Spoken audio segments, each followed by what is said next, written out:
जय राधा माधवा कुंज बिहारी।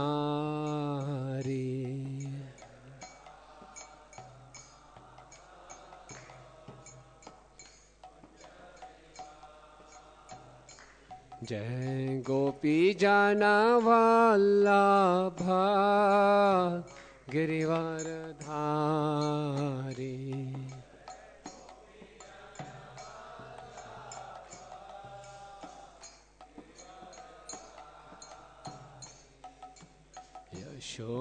यशोदानंदन व्रज जन रंजन।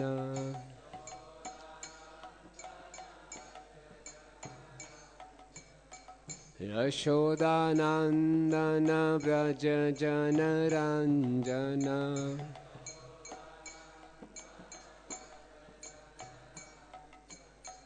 यमुना तेरा वनचारी।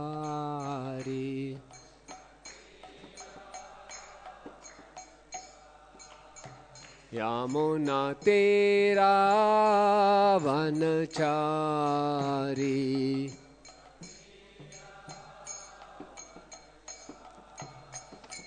जय राधा माधवा कुंज बिहारी।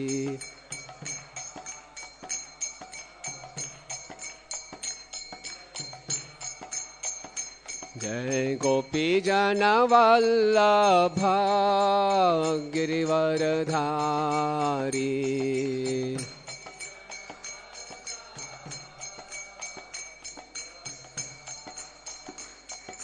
यशोदानंदन व्रज जन रंजन।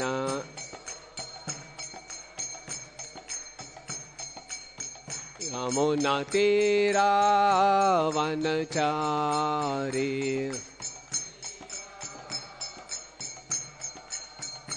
जय राधा माधवा कुंज बिहारी।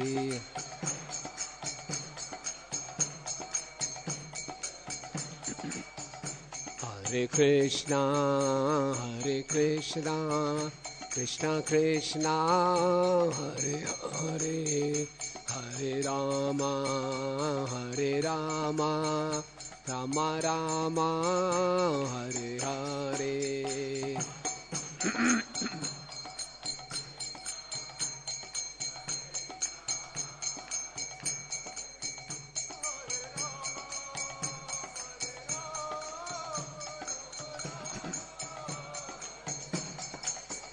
हरे कृष्णा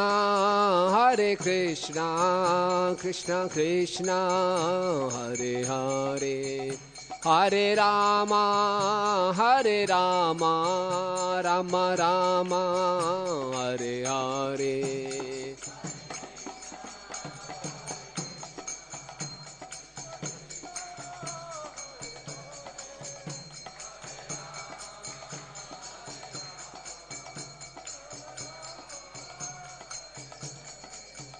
हरे कृष्णा कृष्णा कृष्णा हरे हरे, हरे रामा राम राम हरे हरे।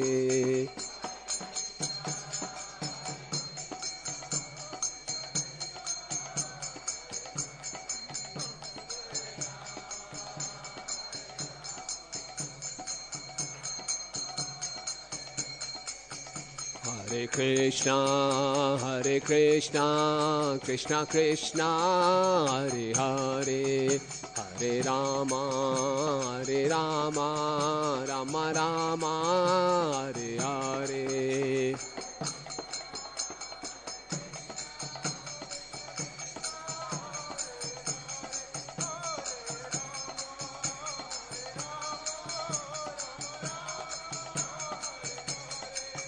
जय प्रभुपदा प्रभुपदा प्रभुपदा श्रील प्रभुपदा।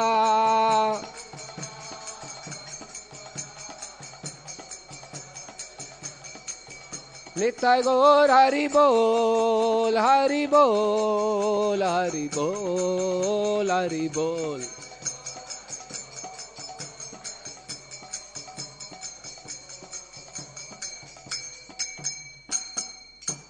जय विष्णुपाद परमहंस भौजिकाचार्य स्तोत्र Shrimad His Divine Grace A.C. Bhaktivedanta Swami Srila Prabhupada ki, ISKCON founder Acharya Jagat Guru Save the whole world A.C. Bhaktivedanta Swami Srila Prabhupada ki, Jai Vishnupad Paramhans Prabhupada Stotra Shrimad His Divine Grace Srila Bhakti Siddhanta Saraswati Thakur Maharaj Prabhupada ki, Anand Koti Vaishnavind ki, Namacharya Srila Haridas Thakur ki, प्रेम से गौ श्री कृष्ण चैतन्य प्रभु नित्यानंद श्री अद्वैत गदाधर शिवासादि गौर भक्त वृंद की, श्री श्री राधा पार्था सारथी ललिता विशाखा सखी की, श्री श्री गौर निताय की, श्री श्री सीताराम लक्ष्मण हनुमान की, वृंद देवी तुलसी महारानी की, सर्वशालिग्राम शीला जी की, निताय गौर प्रेमानंदे। All glories to the assembled devotees, all glories to the assembled devotees, all glories to the assembled devotees, all glories to Shri Shri Guru and Gauranga, all glories to Srila Prabhupada ki. Om Namo Bhagavate Vasudevaya.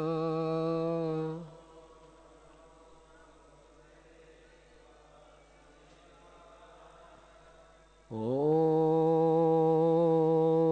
Namo Bhagavate Vasudevaya.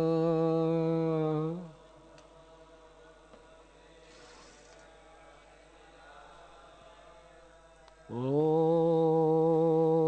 Namo Bhagavate Vasudevaya.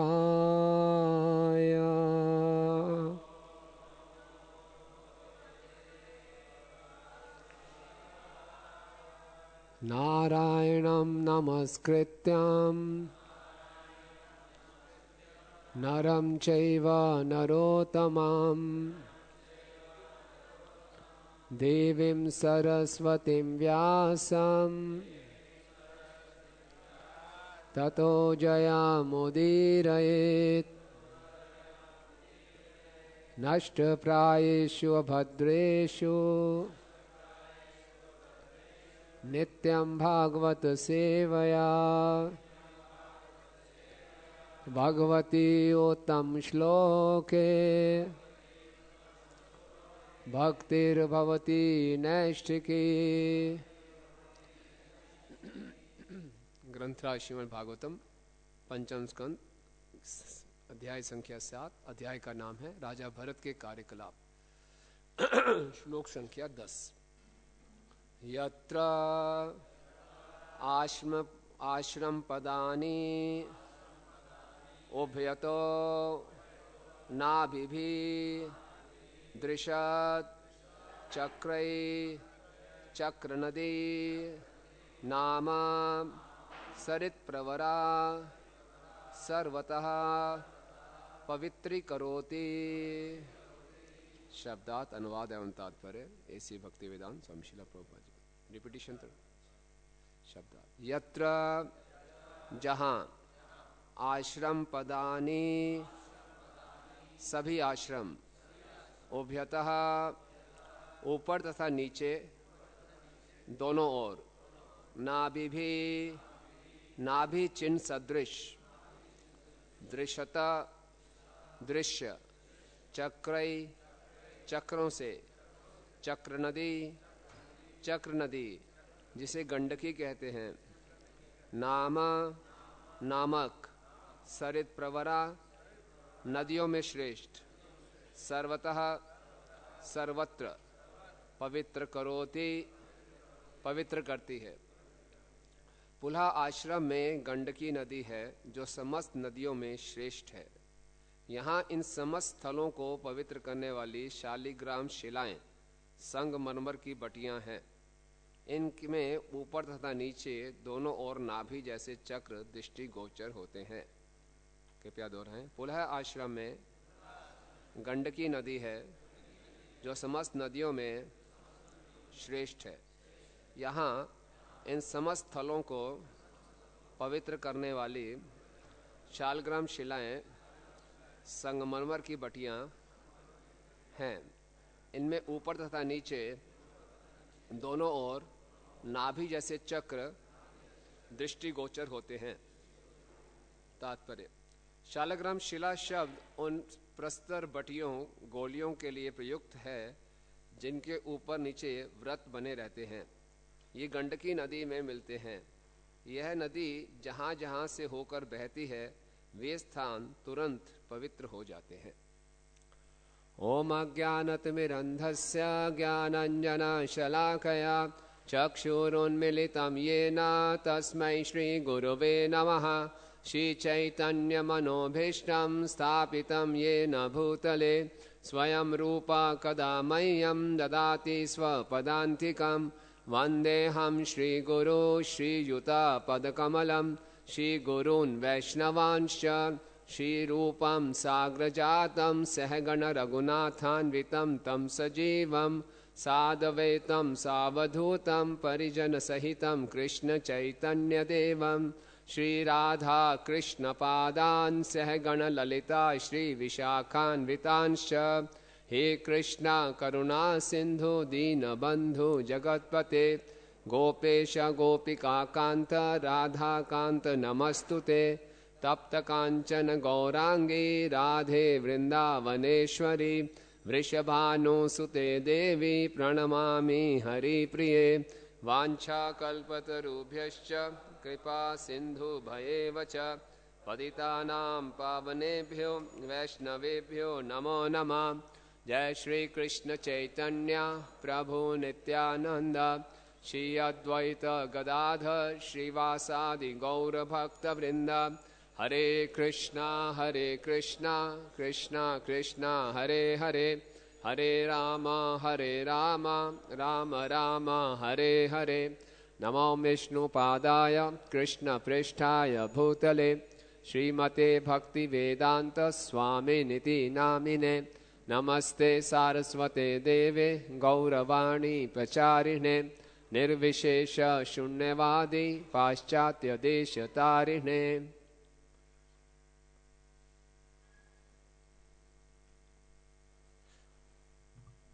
हरे कृष्णा। सब भक्तों का हार्दिक स्वागत है। आज विशेष दिन है, Christmas, और चित्र बात है इस गेस मोहन पू पंजाबी बाग में गए लेक्चर देने, मैं यहाँ पे आया हूँ। तो ये अच्छा आदान प्रदान है। तो ये जो अध्याय है ये राजा भरत के कार्यकलाप, और राजा भरत अपना पूरा राजबाट छोड़ के, सुंदर युवा पत्नी को छोड़ के ऐसे वर्णन आते जैसे कोई अपना मल त्याग के सीधा चला जाता है।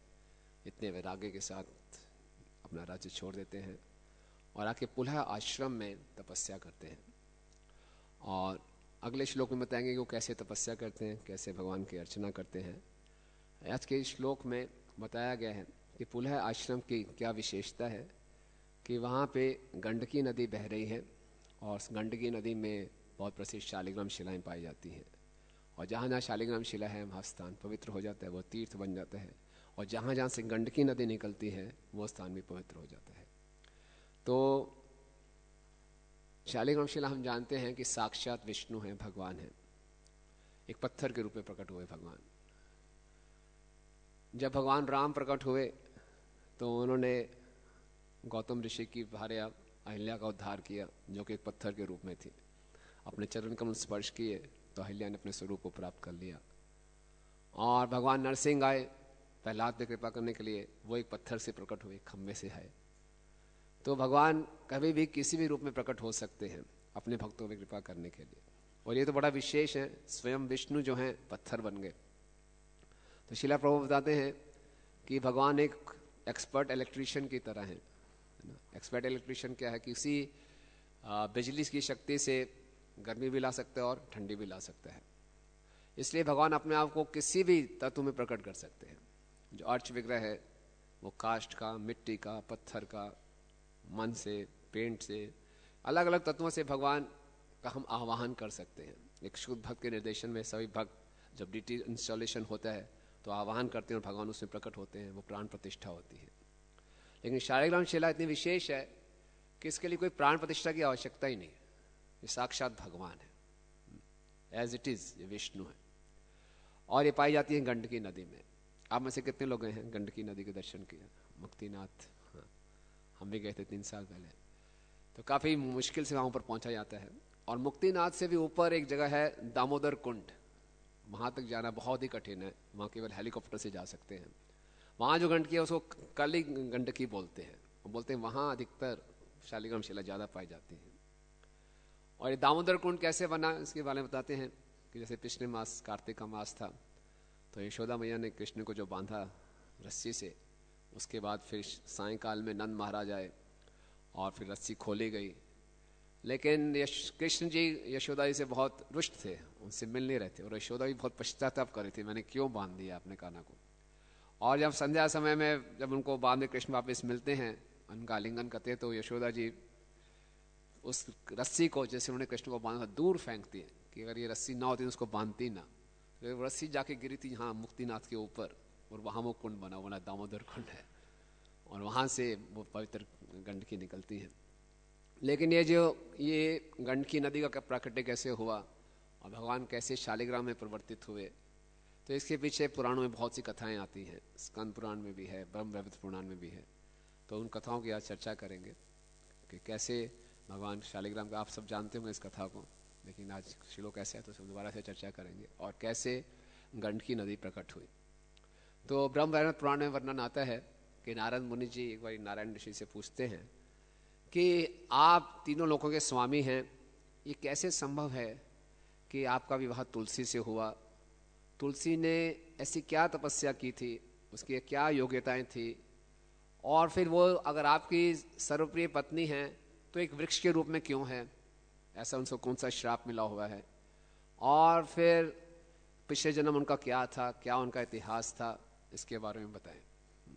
तो फिर भगवान अपने प्रिय भक्त नारद को बताना शुरू करते हैं, और बताते हैं कि पूर्व काल में एक राजा थे जिनका नाम था वृषध्वज। जो वृषध्वज राजा थे, ये शिव जी के बड़े कट्टर भक्त थे। इतने बड़े भक्त थे शिव जी के कि बताते हैं कि 3 स्वर्गिक युगों तक शिव जी वृषध्वज के घर में रहे, और शिव जी वृषध्वज को अपने पुत्र के समान मानते थे।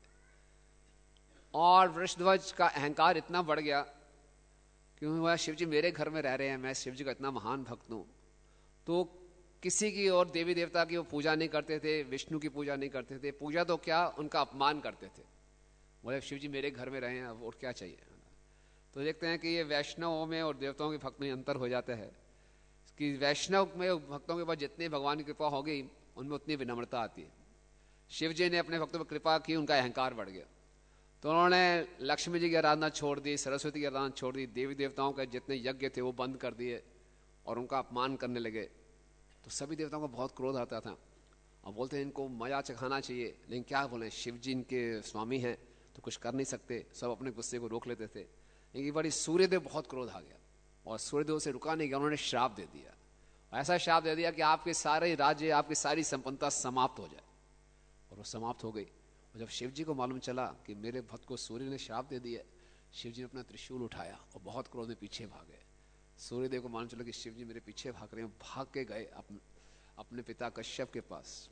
कश्यप बोला मैं भी कुछ नहीं कर सकता, चलो ब्रह्मा जी के पास चले। तुरंत ब्रह्मा जी के पास चले और ब्रह्मा जी ने कहा शिव जी का क्रोध है तो कोई नहीं बचा सकता, तुरंत चले वैकुंठ भगवान विष्णु के पास पहुंच गए। विष्णु ने बोला ये सब भक्त बड़े चिंतित हैं। बोले कोई बात नहीं, चिंता मत करो, तुम यहाँ पे आए हो, मेरी शरण में आए हो, जो संकट के समय मेरा स्मरण भी कर लेता है उसके सारे संकट दूर हो जाते हैं, चिंता मत करो। और शिव जी भी मेरे ही भक्त हैं, मैं जानता हूँ शिव जी को। शिव जी बहुत उदार हृदय के हैं, बहुत जल्दी क्रोधित हो जाते हैं, बहुत जल्दी प्रसन्न हो जाते हैं। तो जैसे शिव जी हमेशा अपने पंचमुखों से मेरा गुणगान करते हैं, मेरा चिंतन करते हैं, मैं भी हमेशा उनका चिंतन करता हूँ। तो आप निश्चिंत रहिए, कुछ नहीं होगा। ये सब वार्तालाप चल रही होती है कि शिव जी नंदी पे क्रोध में बैठ के आ जाते हैं त्रिशूल लेते हुए, और जैसे ही देखते हैं कि सामने विष्णु बैठे हैं अपने रत्न जनित सिंहासन पे और उनके पार्षद उनको चामर कर रहे हैं, शिव जी तुरंत नंदी से नीचे उतरते हैं, उनको प्रणाम करते हैं।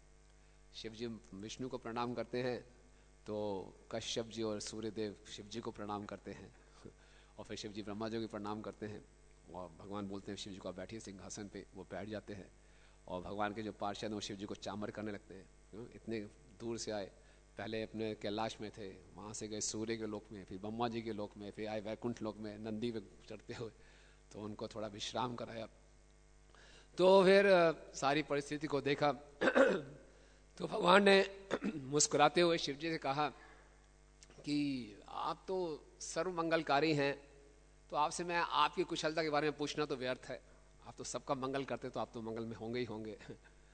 और क्योंकि आप पूरे ज्ञान में संपन्न हैं, तो ये पूछना कि आपका ज्ञान कैसे, तपस्या कैसे चल रही, ये भी व्यर्थ है। और आप तो सर्व संहारक हैं, तो ये पूछना कि आप किसी संकट में हो, ये पूछना भी व्यर्थ है। लेकिन फिर भी आप बड़े क्रोध में नजर आ रहे हैं और यहाँ पे आए हैं, आपका अभिप्राय क्या है, किसी से आप रुष्ट हैं क्या? तो बोला आप तो सब जानते हैं, अंतर्यामी है। शिव जी ने कहा मेरे भक्त वृषध्वज को ये सूर्य देव ने शाप दे दिया, उसका सारा संपन्नता, उसका सारा राज्य समाप्त हो गया। और ये तो ब्रह्मा जी की शरण में आए और ब्रह्मा जी आपकी शरण में आए, इसका तो उद्धार हो गया। ये मेरे भक्त का क्या हुआ? मेरा भक्त तो लुट गया बेचारा, क्या हो गया उसका? तो भगवान ने कहा आप घबराओ मत। भगवान ने कहा जब ये घटना घटी, अब यहाँ पे आए हो, लगभग आधा घंटा बीत चुका है, और आधे घंटे बीतने में पृथ्वी में 21 मनवंतर बीत चुके तो ये वृषध्वज तो खत्म हो गया। वृषध्वज का जो पुत्र था हंसध्वज, वो भी खत्म हो गया, वो भी गरीब था बेचारा, वो भी खत्म हो गया। हंसध्वज के 2 पुत्र निकले, धर्मध्वज और एक और उसका नाम था कुशध्वज। हाँ धन्यवाद।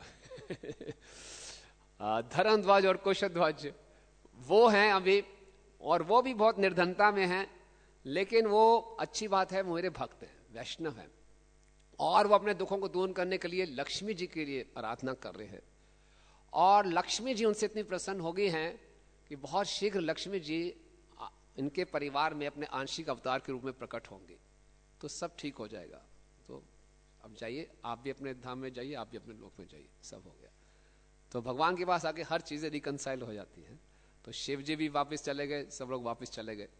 और वहां पे जो धर्मध्वज थे, जो तपस्या कर रहे थे, खूब उन्होंने तपस्या की, और फिर उनकी जो पत्नी थी माधवी, वो गर्भवती हुई।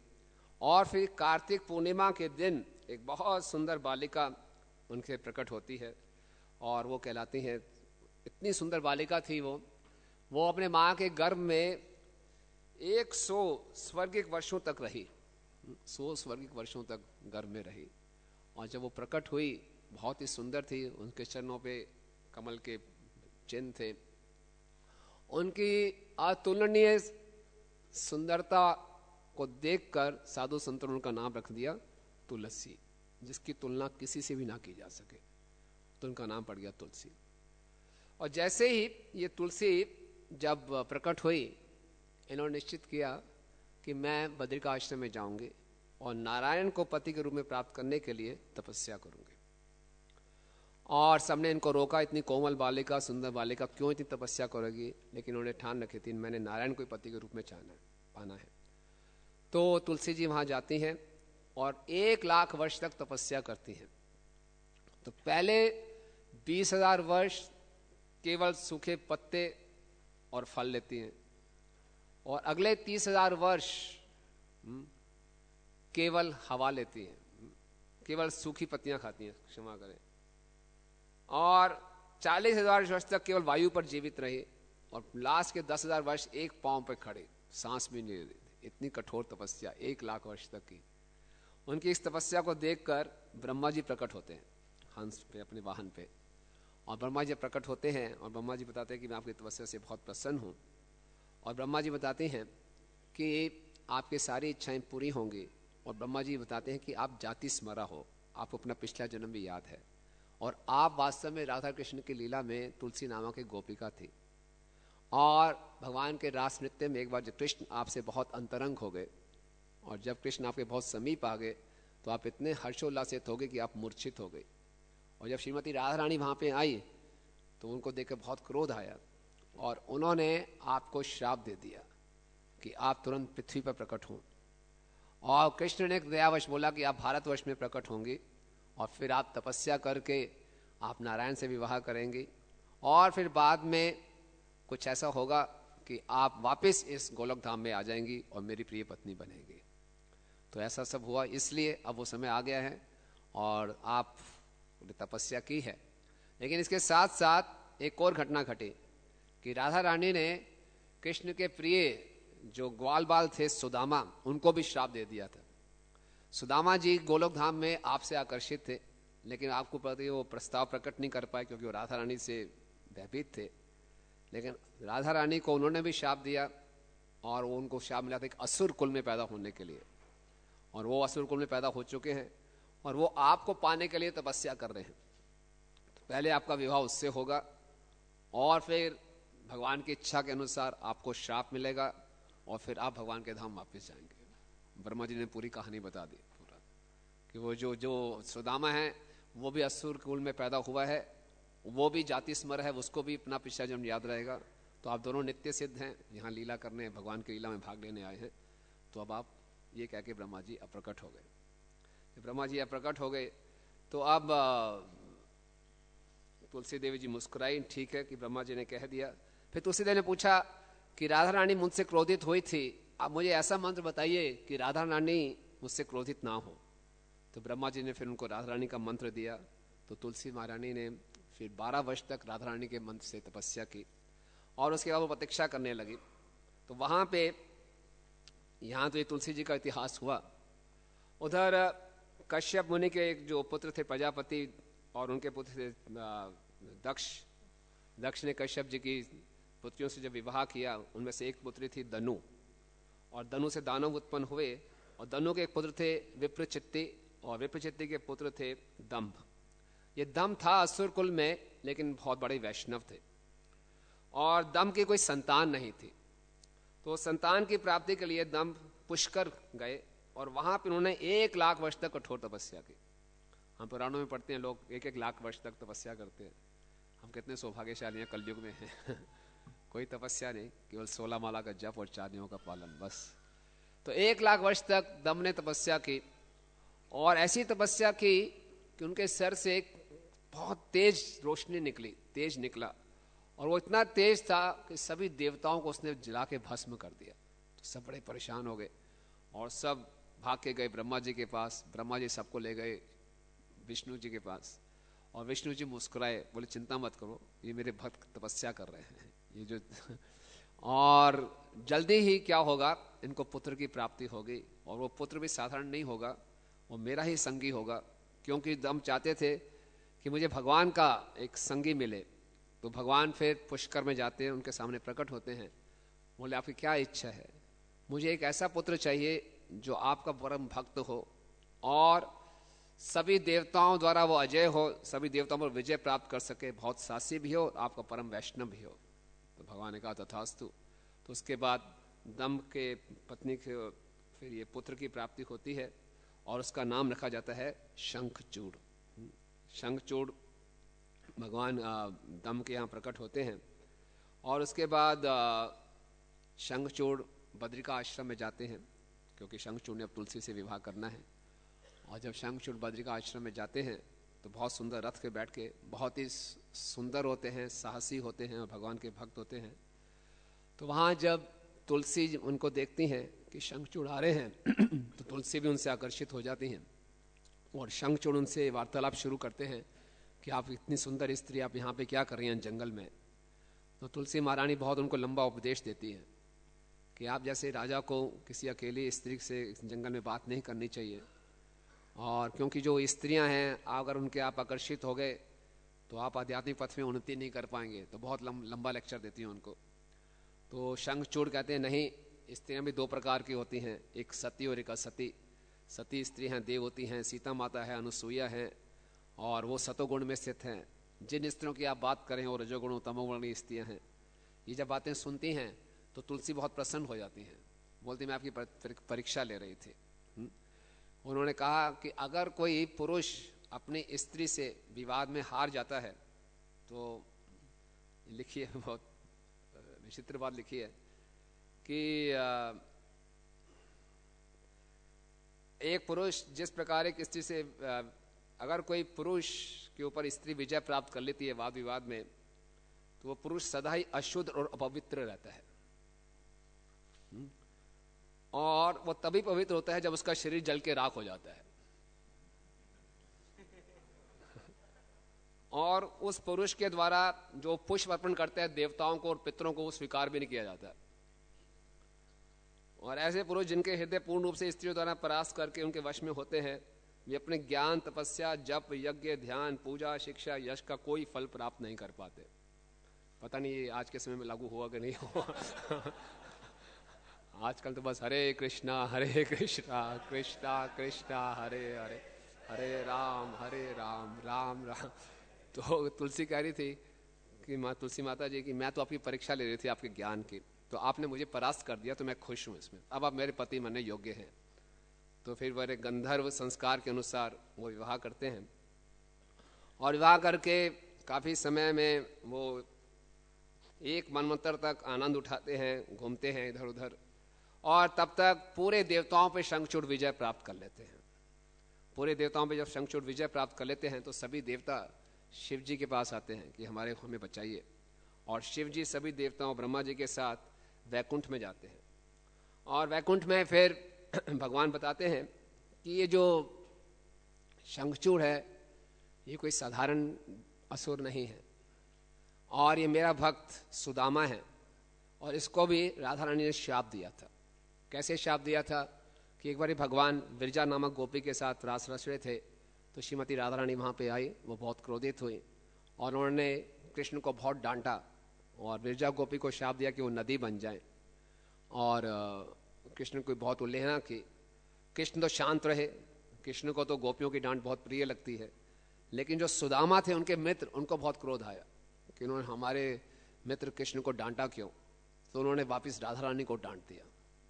जब राधा रानी को डांट दिया तो राधा रानी की सखियों को बहुत क्रोध आया। तो फिर राधा रानी ने फिर उनको खूब डांटा, तो लेकिन फिर भी सुदामा रुक नहीं रहे थे। तो इसके सुदामा के इस दुस्साहस को देखकर राधा रानी ने श्राप दे दिया कि तुम असुर बन जाओ। जब ये बात सुनी तो सुदामा बहुत विचलित हो गए और वो कृष्ण के पास गए।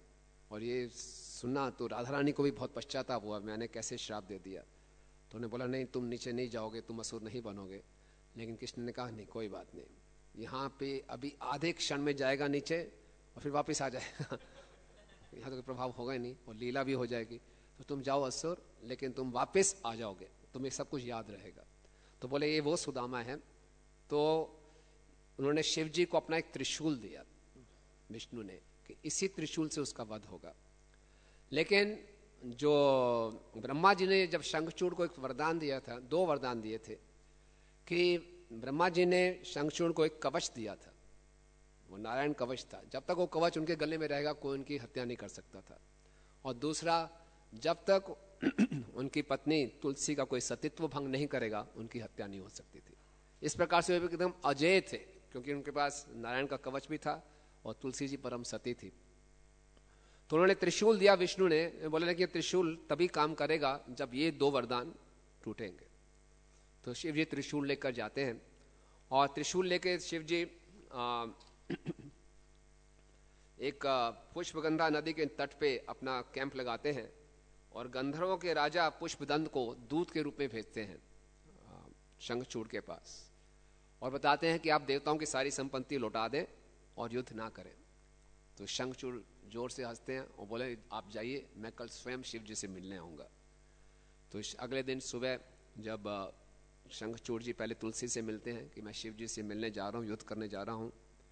और तुलसी जी बहुत भयभीत हो जाती हैं, बोले कल रात ही मैंने बुरा सपना देखा था। फिर शंखचूड़ जी उनको बताते हैं कि इस संसार में हर चीज़ अस्थिर है और तुम केवल एक ही चीज़ स्थिर है, वो कृष्ण की भक्ति। तुम कृष्ण की भक्ति में लगे रहो, क्योंकि कृष्ण के भय से ही सूर्य उदय होता है, चंद्र उदय होते हैं, वायु बहती है, वर्षा होती है। और कृष्ण तो मृत्यु की मृत्यु हैं, समय के समय हैं, सृष्टिकर्ता के रचयिता हैं, संरक्षक के संरक्षक हैं और विनाशकारक के विनाशी हैं। और वो ही सबके असली मित्र हैं। इस संसार में और कोई हमारा मित्र नहीं है। और आप भी जानती हैं और मैं भी जानता हूँ, हमने ये शरीर त्याग के तुम भगवान की लीला में गोपी बनोगी, अपना स्वरूप प्राप्त करोगी और मैंने भी शरीर त्याग के ग्वाल बाल बनना है, अपना जो स्वरूप है उसको प्राप्त करना है, तो इसलिए दुख की बात नहीं है। फिर वो कैसे करके जाते हैं, और जब जाते हैं शिव जी से मिलने तो देखते हैं शिव जी योग मुद्रा में बैठे हैं, और शिव जी योग मुद्रा में बैठे हैं तो ये अपने रथ से उतरते हैं और शिव जी को प्रणाम करते हैं। तो दोनों ही वैष्णव हैं, शंखचूड़ भी वैष्णव है, शिव जी भी वैष्णव है। तो ऐसे युद्ध से पहले पूरे वैष्णव सदाचार का पालन हो रहा है ना। वो पूर्ण रूप से उनको प्रणाम करते हैं, शिव जी उनका स्वागत करते हैं, और शिव जी भी उनको बहुत सुंदर से उपदेश देते हैं। शिव जी बताते हैं, देखो आप जानते हो आप कौन हो, और ये सब जानते हो, आपके लिए सब माया है, सब मिथ्या है। ब्रह्मा जी की पदवी से लेकर घास के तिनके तक सब माया है, सब मिथ्या है। और आप तो कृष्ण की भक्ति में रत रहते हो। एक भक्त को तो मुक्ति की भी आशा नहीं करता, जो 4 प्रकार की मुक्ति वो भी नहीं चाहता, उसको तो केवल कृष्ण की सेवा चाहिए। तो सब लौटा दो, जो देवताओं की संपत्ति है उसको लौटा दो, आप अपना भक्ति में रत रहो, क्या है। तो ऐसा कह के शिव जी बोलते हैं। तो शंखचूड़ जी बोलते हैं, अगर आप मुझे आ गए तो मैं भी कुछ बोलूं। बोले हाँ बोलिए। तो बोले आपने कहना जब ठीक है कि हमें आपस में लड़ाई नहीं करनी चाहिए, लेकिन फिर भगवान ने बलि का राज्य क्यों छीना, भगवान ने हिरण्यकश्यप का वध क्यों किया, हिरण्याक्ष का वध क्यों किया, मधु और कैटभ का वध क्यों किया, तो ये बात तो ठीक नहीं है। और हमारे बीच में झगड़ा तो चलता रहेगा, तो भगवान की लीला है, सुर असुर भगवान ने ही बनाए हैं, तो ये झगड़ा तो चलता ही रहेगा। लेकिन आप इन बातों में इन्वॉल्व हो रहे हैं, ये आपको शोभा नहीं देता। आप क्यों बीच में आ रहे हैं, आप जाइए आराम से, आप हमेशा समाधि में रहते हैं, आप क्यों लड़ाई झगड़े में आ रहे हैं, हमारा झगड़ा तो चलता रहता है। और बुरा मत मानिए, अगर आप इस झगड़े में हार गए तो कितना आपका देखिए अपयश फैलेगा, तो ये चलता रहेगा, आप वापिस जाइए। शिव जी बोलते हैं, अगर मैं आपसे हार भी गया मेरा कोई अपयश नहीं फैलेगा। और जिन असुरों की तुमने लिस्ट दी है, ये असुर तुम वैसे असुर नहीं हो, तुम तो भगवान के ग्वाल बाल हो, सुदामा हो, तुम क्यों झगड़ना करने आ रहे हो। तो ऐसे बीच में आपस में बातचीत होती है, लेकिन शंखचूड़ मानते नहीं है।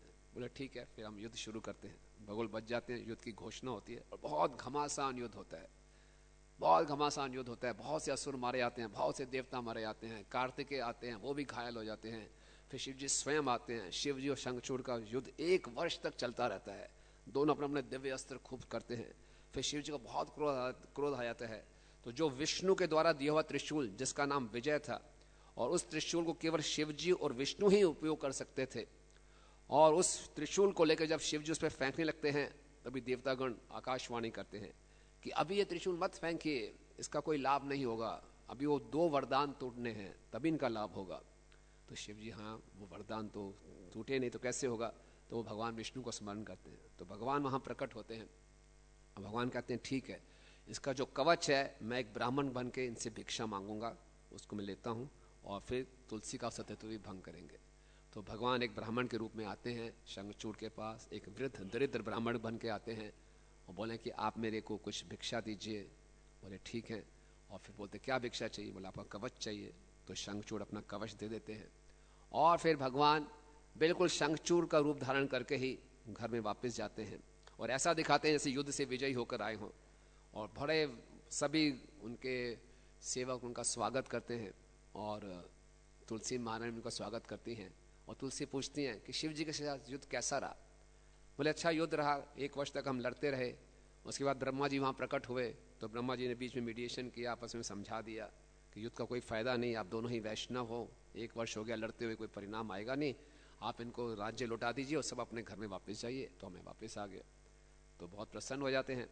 और फिर शंखचूड़ जो भगवान विष्णु हैं तुलसी का संग करते हैं। जब संग करते हैं तो तुलसी महारानी पहचान जाती है कि मेरे पति नहीं है, तो बोलती हैं कि आप कौन हो और आपने ऐसा क्यों किया। तो वहाँ पे क्योंकि अब शंखचूड़ के कवच भी चला गया और तुलसी जी का सत्यत्व भी भंग हो गया, तो तब शिव जी अपना वो त्रिशूल छोड़ते हैं, और वो त्रिशूल में इतना तेज था जैसे वो सुदर्शन चक्र के समान हो। और त्रिशूल जब छोड़ते हैं वो शंखचूड़ के सर के ऊपर घूमता है, और फिर उनके सर को काटता है और पूरे रथ को जला देता है, और सभी देवतागण पुष्पों की वर्षा करते हैं, और वहाँ तुलसी जी के हृदय में बहुत जोर से ठेस पहुँचती है। और वो कृष्ण से विष्णु से कहते हैं कि बहुत सुंदर उनको बोलती हैं, जब वो आप कौन हो, तो भगवान अपना सुंदर रूप प्रकट करते हैं। ददर्श पुरतो देवी देव देवम सनातनम निवीन नीरद दश्याम शरद पंकज लोचनम कोटि कंदर्प लीलाभम रत्न भूषण भूषितम ईशा द्वास्यम प्रसानस्य शोभितम पीतवाससा। बहुत सुंदर पीत वस्त्र धारण किया हुआ, एक नए बादल के समान उनका रंग, उनके जो आंखें हैं शरद ऋतु के कमल के समान उनकी आंखें हैं। कोटि कंदर्प लीलाभम रत्न भूषण भूषितम, तरह तरह के रत्न भूषण डाले हुए हैं। तम दृष्ट्वा कामनी कामन मूर्छा संप्राप लीलया पुण्यश्च चेतनाम प्राप्य पुनः स तमुवाचः। तो भगवान के सुंदर रूप को देखकर तुलसी जी मूर्छित हो जाती हैं और दोबारा चेतना प्राप्त करने के बाद ये वाचन कहती हैं, हे नाथ ते दया नास्ति पाषाण सदृश्य च छलेन धर्म भंगे न मम स्वामी त्वया हता। कि हे नाथ आप तो बिल्कुल पत्थर के समान हैं, छल से आपने मेरा धर्म भंग कर दिया और मेरे स्वामी की भी हत्या कर दी। पाषाण सदृश्य त्वम च दयाहीनो यत प्रभो तस्मात् पाषाण रूपत्वम भुवि धव भवाधुना। क्योंकि तुम बिल्कुल दयाहीन हो और पाषाण के समान हो, इसलिए तुम क्या हो जाओ, एक पत्थर बनने का मैं तुम्हें शाप देती हूँ, है ना। भक्त में इतनी शक्ति है कि भगवान को शाप दे रही हैं कि आप पत्थर बन जाओ। और फिर आगे क्या कहती है, ये वदंती दया सिंधुम त्वांते भ्रांता न संशया भक्तो विना अपराधे न परार्थे च कथम हता। कि वे लोग जो आपको पवित्र कहते हैं वे निस्संदेह गलत हैं। आपके भक्त ना कोई, आपके भक्त ने कोई अपराध नहीं किया था, फिर भी दूसरों के हित के लिए आपने उसको मार डाला। क्यों? आपने शंखचूड़ जो आपके भक्त थे उनको मार डाला, उन्होंने कोई अपराध नहीं किया। आपको जो लोग दया सिंधु कहते हैं, आप दया सिंधु नहीं हो। ऐसे तो भगवान अपाप विद्यम है, भगवान को कोई पाप नहीं लगेगा। भगवान के लिए क्या लिसिट और इलिसिट है, भगवान के लिए सब कुछ भगवान की शक्तियां हैं। लेकिन इस प्रकार से बहुत निराशाजनक होके तुलसी महारानी ने भगवान को श्राप दिया और भगवान ने मुस्कुराते उस श्राप को स्वीकार किया। और फिर भगवान ने तुलसी जी को वरदान दिया। भगवान ने कहा, इदम शरीरम त्यक्त्वा च दिव्य देहम विधाय च रासे में रम्या सार्थम तम रसाम दृषि रमा दृषि भवा। जय श्री श्री गौनिताय की जय, सीताराम लक्ष्मण हनुमान जी की जय, श्री राधा पार्वती भगवान की जय। बोले तुम ये शरीर त्याग के दिव्य देह प्राप्त करोगी और लक्ष्मी के समान हो जाओगी। और इयम तनु नदी रूपा गंडकी च विश्रुता पूता सुपन्यदा निर्णाम पुण्या भवतो भारते। और तुम, मैं पत्थर बनूंगा और तुम जो है एक गंडकी नदी बनोगी, और जो क्या होगी, ये पूता सुपुण्यदा निर्णाम पुण्या भवतु भारते, कि आप बहुत पवित्र करने वाले होंगी, सबको पुण्य देने वाले होंगी। और तव केशम समोश्च पुण्य वृक्षा भवंतीवती तुलसी केश संभूता तुलसी तच विश्रुता। और तुम्हारे जो केश हैं वो इस पृथ्वी पर तुलसी वृक्ष के रूप में प्रकट होंगे। और फिर तुलसी की उन्होंने बहुत गुणगान किया। त्रिलेकुश च पुष्पाणाम पत्राणाम देव पूजने प्रधान रूपा तुलसी भविष्यति वरानने। तीनों लोकों में सभी पुष्पों में सर्वश्रेष्ठ होगी तुलसी, और उनका वह शासन करेगी। और फिर तुलसी की सारी महिमा गाते हैं कि तुलसी का वृक्ष गोलोक में विरजा नदी के तट पे, रास नृत्य के स्थल पे, वृंदावन, भांडीर, चंपक, चंदन के वनों में यहाँ प्रकट होगा। जहाँ रास स्थली है स्थल, वहीं पे तुलसी का वृक्ष प्रकट होता है, वृंदावन के तट पे। और भगवान हरि को अगर हम हजारों बर्तन भेंट करें मधु से भरे हुए, उससे उतना प्रसन्न नहीं होंगे जितना केवल मानसिक रूप से भी एक तुलसी दल को भगवान को हम प्रकट कर देंगे। तुलसी भगवान को इतना प्रिय है। और बताया गया है कि एक ऐसी तुलसी एक पत्ते की भेंट रूप में अर्पित करके वही लाभ प्राप्त होता है जो हजारों गाय अर्पित करने पर प्राप्त होता है। हजारों गाय जो अर्पित करेंगे वो तुलसी के एक दल से। यदि मृत्यु के समय कोई तुलसी पत्ते का जल पीता है या प्राप्त करता है तब वह अपने समस्त पापों से मुक्त हो जाता है और वैकुंठ चला जाता है। जो भी तुलसी पत्र का जल प्रतिदिन पीता है वह अपने जीवन काल में किए गए समस्त पाप कर्मों का ऋण चुकाकर पाप मुक्त हो जाता है और गंगा जी में स्नान करने का लाभ प्राप्त करता है। तुलसी को जो दल डालता है और तुलसी के जो जड़ में सभी तीर्थ स्थानों का निवास है और उनकी जड़ से जो उनकी धूली को अपने सर पे लगाता है और उनकी परिक्रमा करता है, उनको सारे तीर्थ स्थानों में स्नान करने का और सभी तीर्थ स्थानों की परिक्रमा का फल प्राप्त हो जाता है। जब कोई भी व्यक्ति तुलसी के पत्ते के समान गलत प्रमाण देता है तुलसी के पत्ते के समान गलत प्रमाण देता है, वह 14 इंद्रों के जीवन अवधि के बराबर लंबे समय के लिए कुंभी पाक नरक में जाएगा। और तुलसी के पत्ते को पकड़े हुए यदि कोई अपने वचन को तोड़ता है, वह तब तक के लिए काल सूत्र नरक में जाएगा जब तक सूर्य और चंद्रमा रहेंगे। तो तुलसी जी के सामने झूठ नहीं बोलना चाहिए, अपने वचन को नहीं तोड़ना चाहिए। इसलिए दीक्षा समारोह में तुलसी जी को रखा जाता है। इसी ढंग से शालिग्राम जी के लिए बोला गया है ना, जहां शालिग्राम की शिला रहती है वहां भगवान श्री हरि विराजते हैं, और वहीं संपूर्ण तीर्थों को साथ लेकर भगवत लक्ष्मी भी निवास करती हैं। ब्रह्म हत्या आदि जितने पाप हैं वे सब शालिग्राम शिला की पूजा करने से नष्ट हो जाते हैं। और ये भी बताया गया कि जो शालिग्राम जी को हाथ में पकड़ के झूठ बोलता है उससे भी ब्रह्मा जी की आयु तक कुंभी पाक नरक में जाना पड़ता है। इसलिए अर्च विग्रहों के सामने, तुलसी महारानी के सामने, वैष्णव के सामने हमें गलत प्रमाण नहीं देना चाहिए और झूठ नहीं बोलना चाहिए। और इसी प्रकार से बहुत सा वर्णन है। मृत्यु काल में जो शालिग्राम के जल का पान करता है वह संपूर्ण पापों से मुक्त होकर विष्णु लोक को जाता है। शालिग्राम को हाथ में लेकर मिथ्या बोलने वाला व्यक्ति कुंभी पाक नरक में जाता है और ब्रह्मा जी की आयु पर्यंत उसे वहां रहना पड़ता है। तो ये सब हम इसमें पढ़ सकते हैं। तो आज हम प्रार्थना कर सकते हैं तुलसी जी से और शालिग्राम जी से, और भगवान की कृपा देख सकते हैं कि भगवान कैसे प्रकट हो सकते हैं पत्थर के रूप में भी। इसी प्रकार से भगवान पुस्तक के रूप में प्रकट होते हैं। जो भगवत गीता है, श्रीमद् भागवतम है, साक्षात भगवान है। और ये कोई स्याही और पत्र नहीं, केवल पेपर नहीं है, साक्षात भगवान है। जिस प्रकार जहाँ जहाँ शालिग्राम शिला है वो स्थान पवित्र हो जाता है, जहाँ जहाँ भगवत गीता को पहुँचाएंगे वो स्थान पवित्र हो जाएगा। और ये देखा गया है, जब शिला प्रभुपाद पहली बार रशिया में जा रहे थे तो गोविंद दत्त प्रभु अभी आए थे हमारे मंदिर में, गोविंद दास जी, वो बता रहे थे जब पहली बार प्रभुपाद शिला रशिया गए तो अकेले थे प्रभुपाद, और जब उनका कस्टम से उनकी अटैची खोली तो सब कपड़े वगैरह देखे, वहाँ भगवत गीता भी देखी। प्रभुपाद बहुत भयभीत हो गए कि अगर उन्होंने भगवत गीता पकड़ ली और मुझे ऐसे जेल में डालेंगे, पता नहीं मैं वापस जा पाऊंगा नहीं जा पाऊंगा। तो उस कस्टम ऑफिसर ने अपने सीनियर को बुलाया कि सर ये देखिए क्या है। तो उन्होंने प्रभुपाद को देखा, तो बोला ठीक है, let him go, is an old man. वो गीता रशिया में प्रवेश की, और गीता रशिया में प्रवेश की, और आज देखिए रशिया में लाखों लाखों भक्त हैं। ये गीता से हमें पहुंचने से, अगर वो उस समय गीता को नहीं जाने देते, प्रभुपाद को नहीं जाने देते, तो रशिया में आंदोलन कैसे शुरू होता है ना।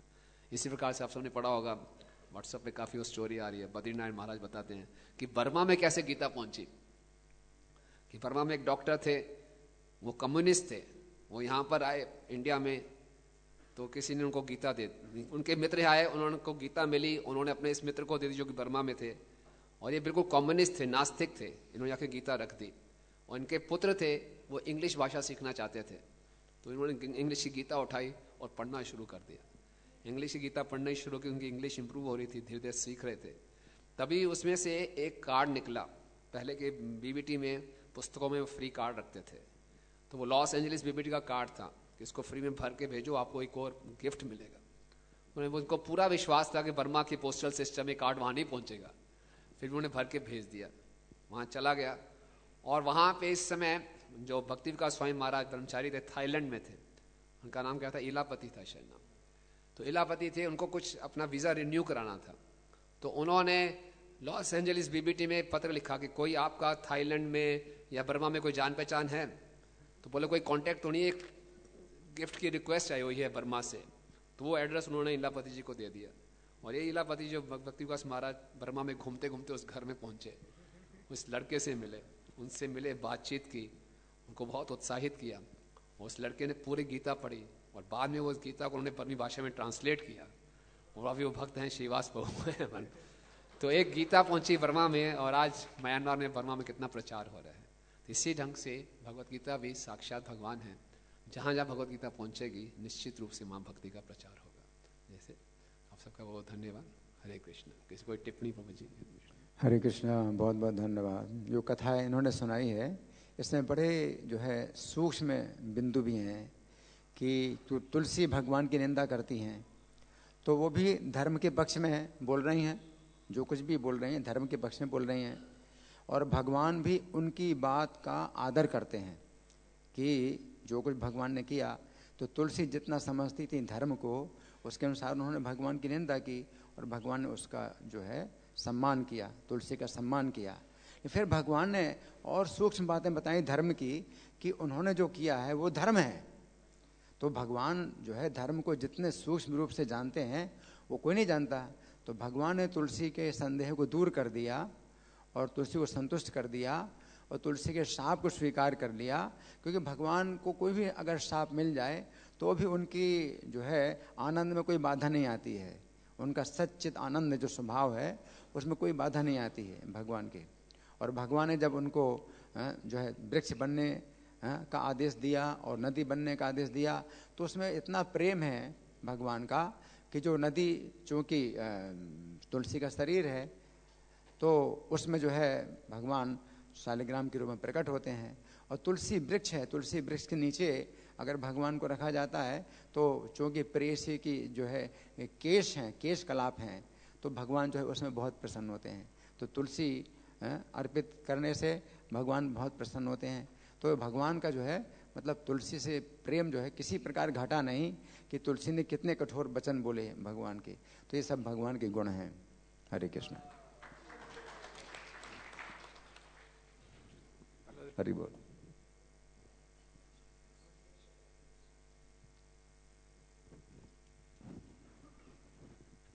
समीक्षा है, भगवान तो कभी किसी को श्राप नहीं देते हैं, वरदान देते भले, लेकिन जो भगवान के शुद्ध पार्षद है, स्वयं श्रीमती राधा रानी है जो भी पार्षद है, ये तो हमेशा सदैव शुद्ध सत्वगुण में रहते हैं कि भगवान सन्निधि में रहते हैं। तो फिर वो क्रोध क्यों आता है, फिर क्रोध के रूप में श्राप क्यों देते हैं? एक समीक्षा है, मैं क्वेश्चन है कि तो लीला हो सकता है। हम भी सोच रहे थे इस विषय में, तो मुझे तो यही विचार आया कि भगवान की लीला है। भगवान रसिक शेखर भी हैं और परम करुणा वाले भी हैं। भगवान इस लीला का आस्वादन भी कर रहे हैं और इसी कारण से भगवान हमारे बीच में उपलब्ध हैं शालिग्राम जी के रूप में, जिनको इंस्टॉल करने की भी जरूरत नहीं। और इसी लीला से तुलसी जी प्रकट हुई। तुलसी जी कोई साधारण वृक्ष की योनि में है ही नहीं, बिल्कुल अपराकृत हैं। गंड की नदी मिली, अगर ये लीला नहीं होती तो हमारे को शुद्ध करने के और साधन नहीं मिलते। तो एक प्रकार से भगवान की हर लीला में उनका तो आनंद बढ़ता ही बढ़ता है, साथ में बद्ध जीवों पे भी कृपा करने का एक तरीका होता है। और वहाँ पे तो कुछ फर्क पड़ा ही नहीं, आधे क्षण के लिए भी वहाँ तो समय का प्रभाव है ही नहीं, थोड़ा सा होगा वापस वो आगे। ये मेरी समझ है जो मैं समझ। नहीं तो राधा रानी की ऐसे नहीं कि क्रोध में आएंगी या रजोगुण का प्रभाव होगा, ऐसा तो हो ही नहीं सकता। दूसरी शंखचूड़ और जलंधर सेम नाम है कि अलग अलग? अलग अलग, वो स्कंद पुराण में है जलंधर की कथा, वो अलग पुराण में, ये ब्रह्मवृत पुराण में शंखचूड़। Thank you. हरे कृष्ण। माता जी,